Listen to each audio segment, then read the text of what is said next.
Operation ಸಿಂಧೂರ ಕಾರ್ಯಾಚರಣೆ ಯಶಸ್ವಿಯಾಗಿದ್ದಕ್ಕೆ ಬಾಗಲಕೋಟೆಯಲ್ಲಿ ತಿರಂಗ ಯಾತ್ರೆ ನಡೆಸಲಾಗಿದೆ.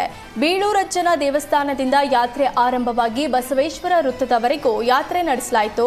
ಯಾತ್ರೆಯಲ್ಲಿ ನಾಡಿನ ಮಠಾಧೀಶರು, ಮಾಜಿ ಸೈನಿಕರು, ವೈದ್ಯರು, ಮಹಿಳೆಯರು, ವಿದ್ಯಾರ್ಥಿಗಳು ಸೇರಿದಂತೆ ಸಾವಿರಾರು ಜನ ಭಾಗಿಯಾಗಿದ್ದರು. ಸಂಸದ ಪಿಸಿ ಗದ್ದಿಗೌಡರ, ರಾಜ್ಯಸಭಾ ಸದಸ್ಯ ನಾರಾಯಣ ಸಾ ಭಾಂಡಗೆ, ಮಾಜಿ ಶಾಸಕ ಚರಂತಿ ಮಠ ಭಾಗಿಯಾಗಿದ್ದರು.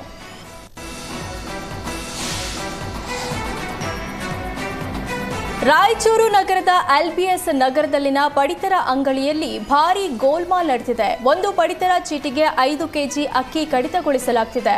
ಬಡವರ ಹೊಟ್ಟೆ ಮೇಲೆ ಬರೆ ಎಳಿತಿದ್ರು. ಆಹಾರ ಇಲಾಖೆ ಅಧಿಕಾರಿಗಳು ಮಾತ್ರ ಕಣ್ಣು ಮುಚ್ಕೊಂಡು ಕುಳಿತಿದ್ದಾರೆ. ಅಕ್ಕಿ ಸರಿಯಾಗಿ ಕೊಡಿ ಅಂತ ಹೇಳಿದ್ರೆ ಹೆಣ್ಣು ಮಗಳ ಮೇಲೆ ದೌರ್ಜನ್ಯ ಮಾಡ್ತಿದ್ದಾರೆ ಅಂತ ಆರೋಪ ಮಾಡ್ತಿದ್ದಾರೆ. ಮಂಡ್ಯ ನಿರ್ಮಿತ ಕೇಂದ್ರದಲ್ಲಿ ನಿಗದಿತ ವಿದ್ಯಾರ್ಹತೆ ಇಲ್ಲದಿದ್ದರೂ ನೇಮಕವಾಗಿದ್ದ ಇಂಜಿನಿಯರ್ಗಳನ್ನು ಜಿಲ್ಲಾಧಿಕಾರಿ ವಜಾಗೊಳಿಸಿ ಆದೇಶಿಸಿದ್ದಾರೆ. ಅಧಿಕಾರಿಗಳ ತಂಡ ನಡೆಸಿದ ತನಿಖೆಯಿಂದ ಅಕ್ರಮ ಬಯಲಾಗಿತ್ತು. ನಕಲಿ ಅಂಕಪಟ್ಟಿ, ನಕಲಿ ಪ್ರಮಾಣ ಪತ್ರ ನೀಡಿ 3 ಇಂಜಿನಿಯರ್ಗಳು ಉದ್ಯೋಗ ಪಡೆದಿದ್ರು. ಸೈಟ್ ಇಂಜಿನಿಯರ್ಗಳಾದ ಬಿಎಲ್ ವೇಣುಗೋಪಾಲ್, ಪ್ರಶಾಂತ್, ಇಂಜಿನಿಯರ್ ಶ್ರೀಧರ್ ವಿರುದ್ಧ ನಕಲಿ ಅಂಕಪಟ್ಟಿ, ನಕಲಿ ಪ್ರಮಾಣ ಪತ್ರ ನೀಡಿ ಉದ್ಯೋಗ ಪಡೆದಿರುವ ಆರೋಪವಿತ್ತು. ಈ ಸಂಬಂಧ ಜಿಲ್ಲಾಡಳಿತಕ್ಕೆ ದಾಖಲೆ ಸಹಿತ ಹೋರಾಟಗಾರ ಕೆಆರ್ ರವೀಂದ್ರ ದೂರು ನೀಡಿದ್ರು. ರವೀಂದ್ರ ಅವರ ದೂರು ಆಧರಿಸಿ ಸಮಗ್ರ ತನಿಖೆಗೆ ಡಿಸಿ ಆದೇಶ ನೀಡಿದ್ರು. ತನಿಖೆ ನಡೆಸಿದ ವೇಳೆ ಇಂಜಿನಿಯರ್ ಕಳ್ಳಾಟ ಬಯಲಾಗಿತ್ತು.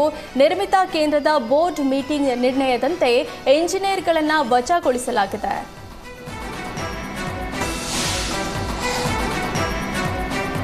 ಭತ್ತಕ್ಕೆ ಬೆಂಬಲ ಬೆಲೆಗೆ ಆಗ್ರಹಿಸಿ ಪ್ರತಿಭಟನೆ ನಡೆಸಿದ್ದ 50ಕ್ಕೂ ಅಧಿಕ ರೈತರನ್ನ ಪೊಲೀಸರು ಬಂಧಿಸಿದ್ದಾರೆ. ದಾವಣಗೆರೆಯಲ್ಲಿ ಹೆದ್ದಾರಿ ತಡೆದು ಹಸಿರು ಸೇನೆ ಹುಚ್ಚವನಹಳ್ಳಿ ಮಂಜುನಾಥ್ ಬಣದಿಂದ ಪ್ರತಿಭಟನೆ ನಡೆಸಲಾಗುತ್ತಿತ್ತು.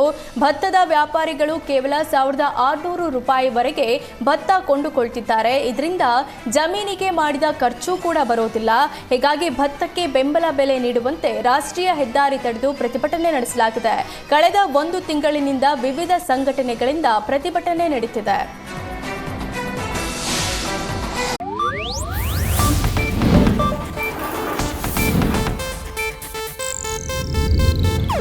ಇದು ಏಷ್ಯಾನೆಟ್ ನ್ಯೂಸ್ ನೆಟ್ವರ್ಕ್ ಪ್ರಸ್ತುತಿ.